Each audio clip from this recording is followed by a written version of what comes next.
أنا دلوقتي قاعدة مع الباشمهندس محمد إدريس engineer and chairman of مباني إدريس ال real estate developer. حابة أعرف الأول عن الباك جراوند بتاع حضرتك. سعيد جدا ان انا موجود معاكي وحابب ان انا نطلع بالكلام ده حاجه جميله. انا مهندس محمد ادريس، هندسه القاهره من مده طويله شويه، 85.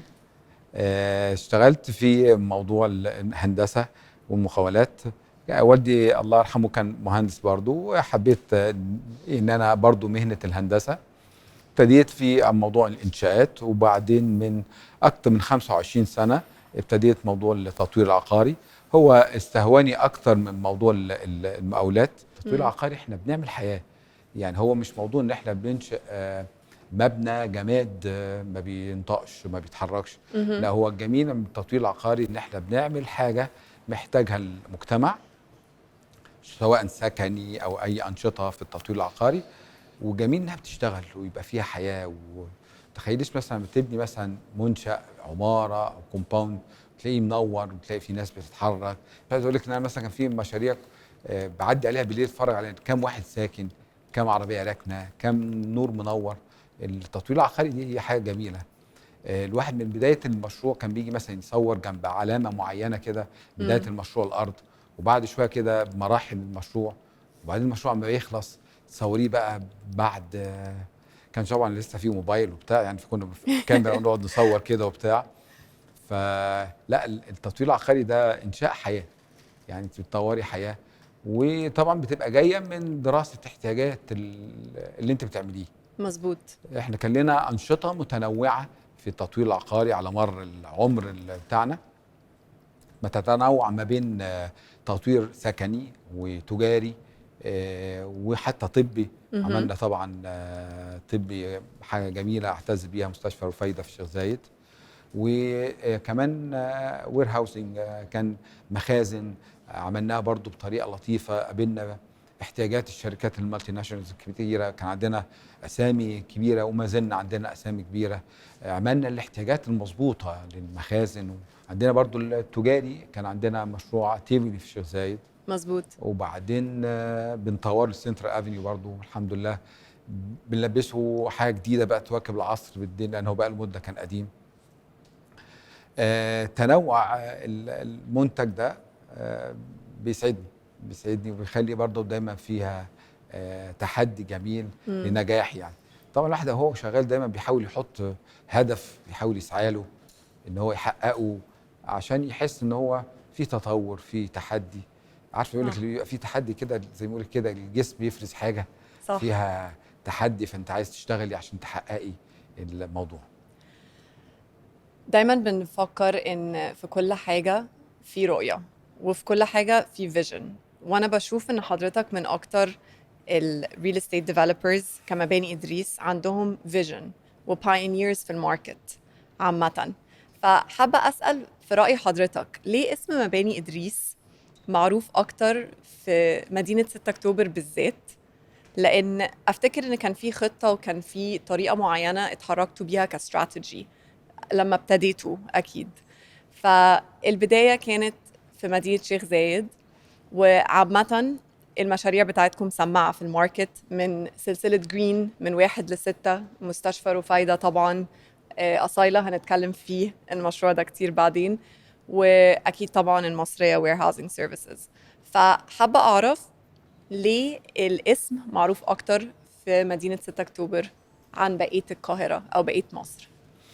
هو احنا السؤال بتاعك جميل جدا. هو السؤال الاولاني، في الجزء الاولاني هو مظبوط. احنا بنشتغل فلسفتنا ايه واستراتيجيتنا كمطور عقاري. هو احنا في الاخر بنخدم عميل، فاحنا بنشوف العميل احتياجاته ايه، وايه نبسط احتياجاته، سواء سكني صناعي اللي هو المخازن، او تجاري او طبي. مش عايز اقول لك احنا مثلا اما جينا نعمل فايده، انا والدكتوره اميمه اختي طبعا، والدكتوره دكتورة اميره أميمة طبعا. إدريس طبعا ما شاء الله مشهورين ودكتورة اكتر أميرة مني يعني. إدريس. ومنسى اماني برضو. انا مع مظبوط. الدكتوره اميمه، وهي ما شاء الله كانت يعني من اسامي كبيره في الطب. مش عشان اختي يعني، بس هي طبعا.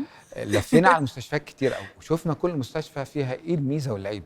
طب اما نحاول مثلا نعمل سيركيليشن مثلا بتاع الديرتي وكلين في العمليات يبقى احسن ازاي؟ صح. التعقيم بقى فين؟ احنا بندرس كل حاجه ازاي نبسط للعميل، نديله احتياجاته، الدنيا تبقى نفس الموضوع في السكن. احنا برضو في السكن بندرس العميل احتياجاته، اذا كان مثلا شقه، اوضتين، 3 اوض. صح. بندي مساحات اوض مظبوطه، مش مساحات يبقى اي حاجه وخلاص، مساحات مستغله. بندرس ممكن الخدمات اللي تبقى موجوده بالنسبه له ازاي. فاحنا دايما بندرس العميل واحتياجاته، مالياته حتى كمان، ما هو ممكن يعني بيدفع قد ايه العميل في المنطقه دي، شكله ايه. احنا كمان حتى يمكن في الماركتنج بنرسم شكل العميل. العميل صح. ده هيبقى مثلا عنده طفل، طفلين، شكل الاسره، احتياجاتها، مالياتها، الدنيا تبقى عامله معاه ازاي، ايه الخدمات اللي موجوده، الخدمات اللي حوالين حتى المشروع احنا بنبص عليها. فهو احنا بندرس العميل احتياجاته ايه بالظبط ونشتغل عليها. فده اللي الحمد لله يمكن بيبقى عنصر نجاح كبير قوي عندنا لكل مشروع. ليه بقى احنا رحنا اكتوبر او منتشرين قوي في اكتوبر والشيخ زايد اللي هي بسميها غرب القاهره؟ احنا كانت بداياتي كانت في اغلب المطورين الكبار الموجودين دلوقتي في السوق هي في مدينه نصر، مصر الجديده، وبعدين بعد كده وكان لنا شغل في مهندسين. بعد كده الدنيا في وسط البلد ابتدت تنمو قوي، فكان في توسع لازم يحصل يا في شرق القاهره يا غرب القاهره، تنوع كامل من كل بقى السكني التجاري الكلام ده كله. فاحنا كان لنا وجهه نظر وان غرب القاهره ممكن تكون فيها الشغل احسن. طبعا شرق القاهره جميله يعني. تمام. فاتجهنا الى اكتوبر والشيخ زايد، وكانت الدنيا لسه مش عايز اقول لك، انا في اول مشروع كان صحراء بيطلع علينا الثعالب، لسه ما كانش الدنيا في الشيخ زايد. حضرتك الشيخ موجود زايد في الشيخ زايد من كام سنه؟ داخلين على حاجه 20 سنه دلوقتي، اكتر من فحرفيا ما كانش فيه لا ما كانش فيها اي خالص، ولا اي عقارات، خدمات، ولا كانش المحور لسه كمان محور 26 يوليو ده كان ابتدى ولا يعني. انفراستراكشر ولا اي حاجه. لا يعني بقول لك كان بيطلع علينا الثعالب يعني. انا فاكر كان اسعار البيع في المهندسين والطلب على المهندسين ما كانش في طلب على الشيخ زايد خالص او اكتوبر يعني. قعدنا نقنع الناس ان هي دي المستقبل، هو ده النمو، هي الدنيا، لغايه ما شاء الله الشيخ زايد واكتوبر. وبالفعل ده اللي حصل. بالظبط. مظبوط. بالظبط. طبعا احنا كان لنا تنوع، المطور العقاري مش لازم يكون على برودكت واحد بس.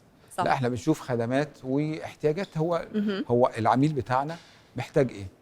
محتاج يسكن، محتاج خدمات تجاريه، محتاج انترتينمنت، محتاج علاج، محتاج طبعا عشان احنا الفاميلي بيزنس كان عملنا انتجريشن مع بعضينا. مظبوط. فطبعا دخلنا برضو الطب يعني حققنا فيه نجاح كويس.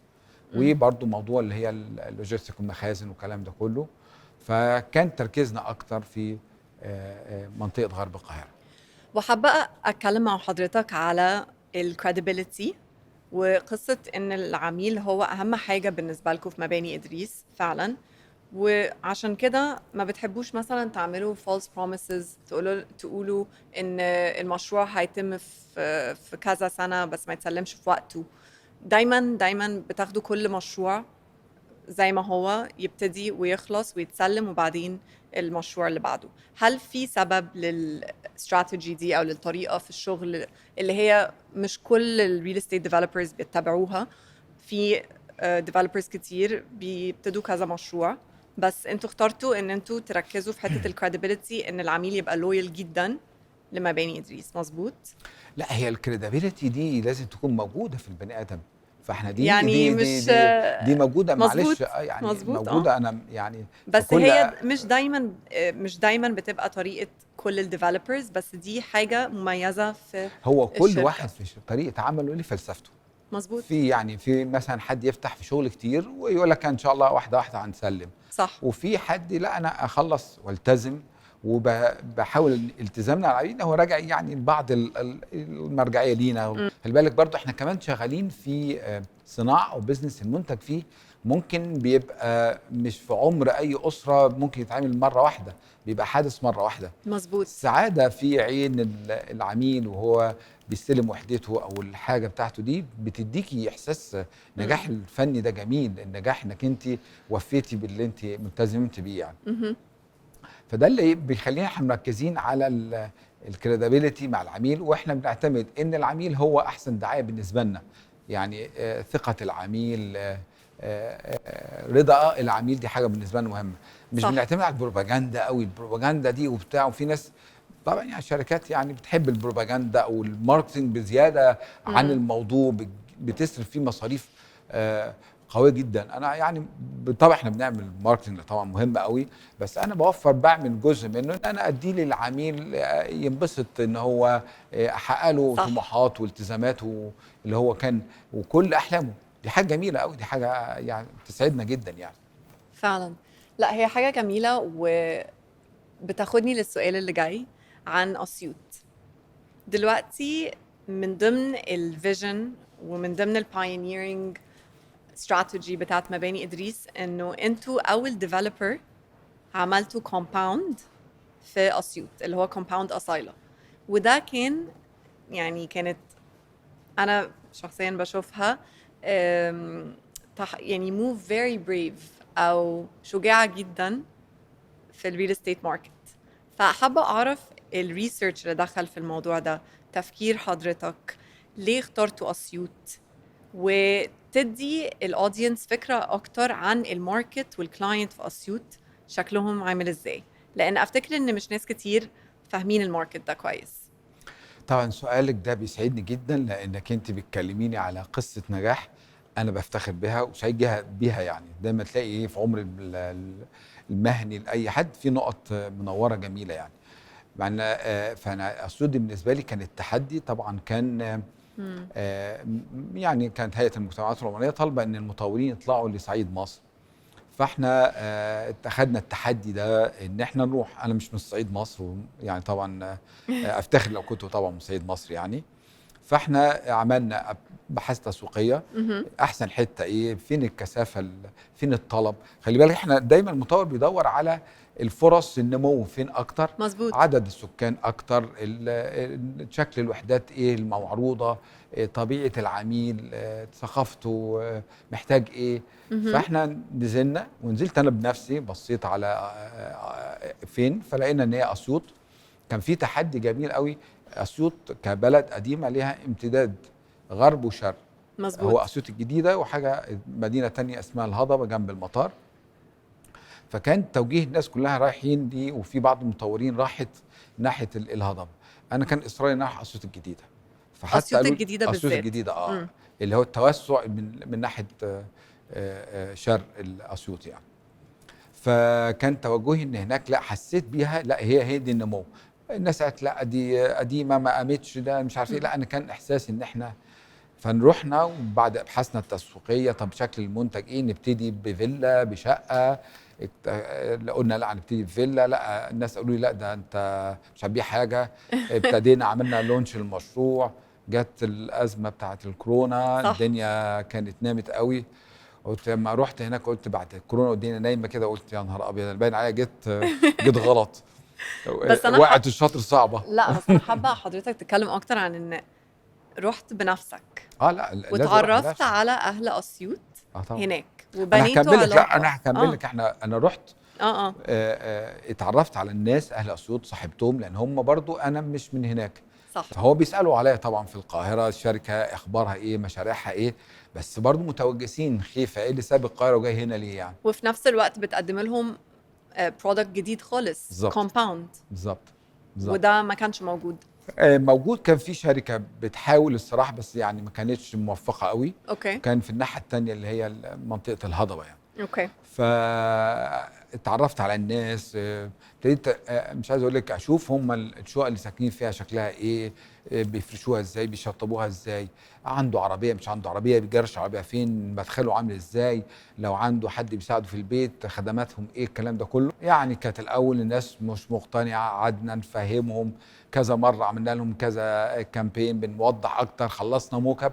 اما خلصنا الموكب للفيلا مهم. الحمد لله بقى الدنيا تغيرت جدا. صح. انا حابه بس اتكلم اكتر في الحته دي، ان حضرتك بنفسك رحت المكان وتعرفت على عميل واحتياجاته، فقدمت لهم مش بس الكومباوند، فكره الكومباوند الجديده، بس برضو في الميديكال بارك. مظبوط. ده كان استكمالا للنجاح بتاعتنا بتاع الكومباوند بتاع اصيله. على فكره برضو اسم اصيله ده كان برضو حقيقي احنا اخترناه على اساس دايما اهل اسيوط بيقولوا عليهم اصيطه، فاحنا اخترنا اسم اصيله بحيث ان هم نعبر لهم على الاصاله. هم طبعا شعب اسيوط صح. شعب اصيل ما شاء الله، وهم ناس يعتبر الواحد بعد ما اتعامل معاهم لا ناس جميله، والحمد لله اسمه الواحد معبر فعلا. كسبنا صداقات ومعارف والثقه منهم. وفي الحمد لله منهم كتير قوي عملاء عندنا هنا في مشروع كون. الحمد لله. فكان النجاح بتاعتنا في مشروع أصيلة السكني ان احنا نستغل هذا الموضوع في نجاح طبي. الحمد لله احنا مطور عقاري طبي كان لنا نجاحات من ضمنها طبعا رفايدة. فكان وجدنا ان اسيوط تتميز في الطب متقدمة. جامعة اسيوط من اكبر جامعات مصر، طب اسيوط من اكبر المستشفيات الجامعيه. اسيوط ما شاء الله طب وتعليم، واسيوط بتعالج فعليا الصعيد من اول بني سويف لغايه اسوان. دكاتره عالميين اللي موجودين في اسيوط. محتاجين ان احنا كان فاسيلتيز جديده، رؤيه جديده بقى للمطور العقاري يخدمهم هناك. والحمد لله لما ابتدينا مشروع اصايلا ميديكال الحمد لله النجاحات الحمد لله فوق ما الواحد ما يتوقع يعني. الحمد لله. الناس كمان بقى كسبنا ثقتهم فتفهموا ايه اللي احنا بنعمله. والحمد لله مشروع واعد نجاحات تعاوننا فيه مع اكبر الدكاتره الموجودين في اسيوط. هنعمل نقله نوعيه في اسيوط الجديده ان شاء الله ناجحه. وانتوا قدرتوا ان انتوا تغيروا زي ما حضرتك قلت الكالتشر والتفكير بتاع ان انا اشتري اوف بلان، ان انا اشتري في كومباوند. ده اول كومباوند فعليا يخلص ويتعمل في اسيوط عامه. ف ايه الاحساس بتاع حضرتك ان انتوا قدرتوا تعملوا سكسس ستوري في مكان زي اسيوط؟ بس مش بس اشتروا البرودكت، بس اكتر من كده بقوا لويال كلاينتس واشتروا اكتر في كون كمان معاكم في كذا بروجكت. فايه الاحساس ان انتوا قدرتوا تحققوا ده؟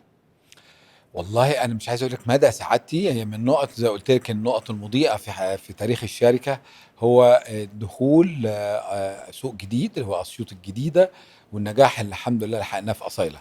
مش عايز اقول لك لما كنا طبعا كان عندنا شركات تسويق نزلت رفعت السوق احتياجات العميل. العميل متوسط دخله عايز ايه، هو عايش في ايه، وممكن احتياجاته ايه. كون ان احنا ناخده من نقله ان هو يبقى جيتد كومباوند وان الوحده بهذا الشكل والكلام ده كله. الاول في كتير لما كنت انا بنزل اسوق بنفسي اتاكد على شركات التسويق والنتائج اللي بعتها لي، كنت بفوجئ ان الناس بتتكلم لا اللي انت بتعمله ده مش هينجح يا فندم، انا شايف كده، لا لا لا لا مش هينجح مش هينجح. طبعا دلوقتي تحدي والتحدي الاكبر ان بعض منهم بقى عميل عندنا واشترى. ده كان نجاح كان جميل يعني الحمد لله يعني. فالحمد لله لا كانت نقله قويه جدا، وقدرنا نقنع العميل بالمنتج. والحمد لله في عندنا الناس ابتدت تسكن هناك ومبسوطه جدا والحمد لله. مظبوط. كانت وجهه نظرنا في اسيوط الجديده ان هي ابتدت تعمر واحسن من المنطقه الثانيه. حلو. احنا دلوقتي قاعدين في كون راس الحكمه واتكلمنا عن اسيوط. احنا دلوقتي هنطلع بره، هنحاول ان احنا نبص على البروجكت اكتر في كون ونوري الاودينس اكتر الفيوز الحلوه اللي هنا، الفيوز الفظيعه على البحر 360 فيو. ونتكلم اكتر عن بروجكت كون والفاسيلتيز والامانيتيز اللي انتم موفرينها هنا اللي مش موجوده في راس الحكمه في اي بروجكت تاني لحد دلوقتي. انا سعيد جدا ان كنتوا هتتفرجوا على كون، مشروع جميل قوي، الفيو الرائع. يلا اتفضلوا، يلا يا جماعه كلنا نطلع نبص عليه ان شاء الله. يلا.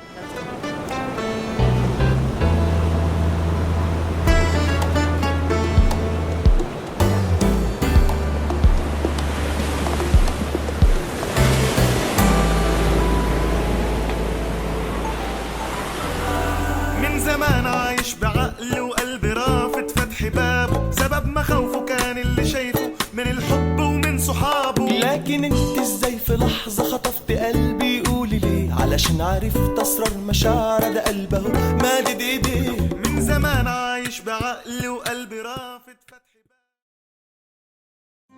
قدام البحر الكبير كل حاجة في الدنيا بتظهر.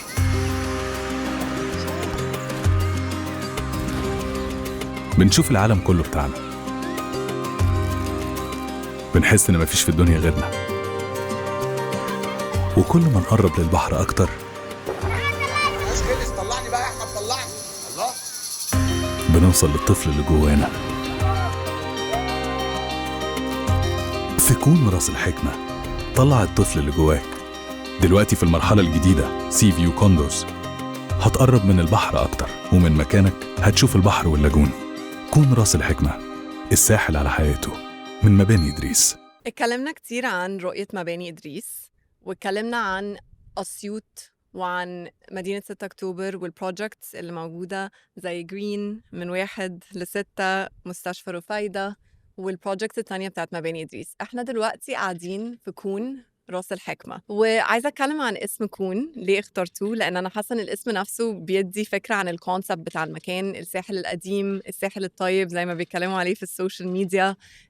حاجة سيمبل ما فيهاش تكليف، فحابة أعرف ليه اخترتوا اسم كون. حلو. السؤال ده جميل جدا، لان هو الناس مستغربه ايه اسم كون. هو احنا كان الفكر عندنا في المشروع هنا ان احنا بنخاطب الفكر اللي هو تعالى صيف، تعالى على طبيعتك، كون على طبيعتك، تعالى نفس الفكرة. الساحل القديم، أنا عجوز مظبوط. شوية في الإسكندرية زمان كانت حاجة مختلفة. كان الراكت على البحر، الفولي، الكورة، نلون الطفل اللي قاعد يعمل جبل من القلعة من الرمل على البحر، اللي هو ما فيهاش تكليف، ما فيهاش مظهرة، ما لهاش أي لازمة. فبتيجي أجازة على البحر، عايز تبقى على طبيعتك، عايز تكون. اعتقد ان الواحد لما بيبقى طبيعته بيبقى مبسوط اكتر، بيبقى متكلف، يعني ان هو عايز هلبس ايه، هعمل ايه، هنزل ازاي، الناس هتشوفني ازاي. لا، خليك هنا على طبيعتك. احنا كان ده الكونسبت عندنا، ان احنا يبقى كون على طبيعتك، كون براحتك، كون مبسوط، عشان ده اجازتك انت عايز تبقى فيها سعيد. مظبوط. وانتوا عملتوا طفره في الماركت بالاسم ده، بس مش بس بالاسم، بالكامبينز، الماركتنج كامبينز السنه اللي فاتت والسنه دي. فيها اطفال بياكلوا ايس كريم، فيها كبار قاعدين على البحر بيتشمسوا عادي. فانا شفت ان في ديفلوبرز كتير طبعا خدوا انسبيريشن من ده. والتفكير كله رجع لفكره الساحل اللي كان زي زمان. فعامة دي كانت حتة pioneering جدا. فحابة أعرف أكتر إيه الاستراتيجي في السيلز والماركتينج اللي اتخذتوها إن أنتوا تبيعوا تقريبا كل المشروع في أقل سنتين. احنا مبدئيا الاول احنا بعنا المشروع، عملنا حجم مبيعات في سنتين كويس، بس هو مستمر معانا السنه الثالثه ان شاء الله، لسه السنه في الجايه سنة تالتة. أوكي. في المبيعات. طبعا الماركتنج اخذ الفكره مننا ان احنا عايزين نبقى بنخاطب الناس، بنخاطب الاسره، بنخاطب كل افرادها، عايزين يبقى على طبيعته. فكان ان احنا الطفل اللي هو بياكل ايس كريم، اللي بيلعب في الرمله، الراجل حتى الكبير اللي هو مبسوط، عايش حياته. عايش حياته. مش لازم يكون مثلا عضلات بقى وباين انه مش صح. عارف ايه، او ان هو ناس مناظر حلوه، ناس جميله على البحر. لا، احنا ده الاسره، في الطفل، وفي الراجل اللي عايز يبقى على طبيعته، وفي الست اللي عايزه تبقى طبيعتها. استخدمنا حتى في الماركتنج الوان تديني احساس البحر اللطيف، الزرقان الجميل بتاعه، اللي احنا الحمد لله بنتميز بيه. مظبوط. فطلعت حاجه حلوه حقيقة طبعا. الساحل. ادت طبعا للمطورين الزملاء اللي موجودين معانا في المنطقه فكره، فلقيناهم هم في ناس لسه نازلين السنه دي اخذوا بعض الافكار يعني، بس يعني بس كويس جميل. انه ده بيوري ان الماركت والكلاينت عايز ده وفعلا مشتاق لده، فدي حاجة كويسة جدا. حابة اسأل حضرتك اخر سؤال لينا، ايه الامانيتيز والفاسيلتيز اللي موجودة اللي بتميز كون عن قرى تانية في الساحل؟ هو احنا عندنا المشروع كولي، يعني ملموم صح. لطيف، على مساحته 110 فدان. عندنا في تنوع في الوحدات، من اول الوحده اللي هي 1 بيدروم لغايه الستاند الون فيلاز، مرورا بكل الوحدات اللي هي اذا كان اوضتين نوم، 3 اوض نوم، توين تاون، ستاند الون فيلاز. فدينا استخدام المساحات الامثل دي. دايما احنا عندنا في فكر الشركه ان احنا ما نعملش مساحات ملهاش اي لازمه، هي اسمها مساحات سمارت، تأدي كل، ما فيش حاجه مساحه ملهاش لازمه اللي هي زياده، سمارت سبيسز، كل حته في البيت متوظفه صح ومستخدمه. بالظبط. اوكي. فدي كانت اول حاجه. عندنا حوالي 70% من الوحدات بتشوف البحر، او الباقي كله بيشوف ميه، كان بقى اوكي. اللاجونز او البحر يعني. عندنا مساحات اللاجونز، عندنا حوالي 10 فدان لاجونز، حوالي فوق ال 40,000 متر لاجونز. مهم. ف... فانت داخل بالميه في كل الوحدات شايفينها. عندنا في فندق بيخدم برضه على المكان، في منطقة خدمات جميلة برضه لكل الحاجات اللي ممكن أي حد يحتاجها مهم. من الناس المقيمين في المكان. عندنا تدرج بقى في المناسيب، استخدمنا التدرج الطبيعي اللي موجود في الأرض. عندنا أعلى نقطة 34 متر اللي احنا قاعدين فيها، وطبعا الفيو باين من ورانا مظبوط. منظر البحر والفيو عامل ازاي. الليفلز كلها، فكل حد بيسكلي فيه دبل فيوز وظفناها كويس كمان. يعني، طبعا معانا مكتب معماري كويس جدا، مهم. قدرنا ان احنا نوظف الكلام ده كله بحيث انه هيبقى يدي تدرج ورؤيه للفيلات حتى والشقق بطريقه سمارت، ذكيه يعني. مهم. انشطه للاطفال، للستات، للرجاله، للشباب، بحيث ان هو نقدر نخلي العميل بتاعنا بيقضي اجازه سعيد فيها، ويكون فيه على طبيعته، يكون مبسوط اهم حاجه. دلوقتي في الساحل في مشاكل بتقابل الناس بتخلي الكلاينتس نفسهم في obstacles في الكومباوند نفسه بيقابلوها، فازاي يكون عرف يحل المشاكل دي ككومباوند وكبروجكت، وعامة ايه اللي بيميز بروجكت كون عن الكومباوندز التانية اللي موجودة في الساحل؟ في الحاجات السبيسيفيك اللي زودتوها اتأكدتوا ان زي ما حضرتك قلت في اول الانترفيو دايما بتحطوا الكلاينت فيرست يعني الاول. طبعا احنا لما جينا ندرس المشروع وطلبات العملاء وايه المشاكل اللي كانت موجوده مثلا في بعض الحاجات المشاريع الموجوده، طبعا كان اهم حاجه هو موضوع تكدس الوحدات بزياده ده. طبعا احنا الحمد لله في المخطط العام للمشروع طبعا بعدنا على التكدس اللي بيبقى قوي قوي ده، مهم. بحيث طبعا ما ينفعش مثلا يبقى في مشروع عشان اخش طابور في العربيات داخله، او ان انا اخش المشروع ما الاقيش فيه باركنج للعربيه. صح. فطبعا وراعينا برضو موضوع، احنا عندنا عملنا تحت بعض الوحدات اللي عندنا اندر جراوند باركنج، بحيث ان احنا نستوعب حجم العربيات اللي يكون موجود عندنا في حلو. الكثافه بتاعتهم. دي الحاجه الثانيه طبعا المهمه قوي، الحمد لله ان احنا تتميز بيها الشركه عندنا على طول، ان احنا بنسلم في مواعيدنا الحمد لله.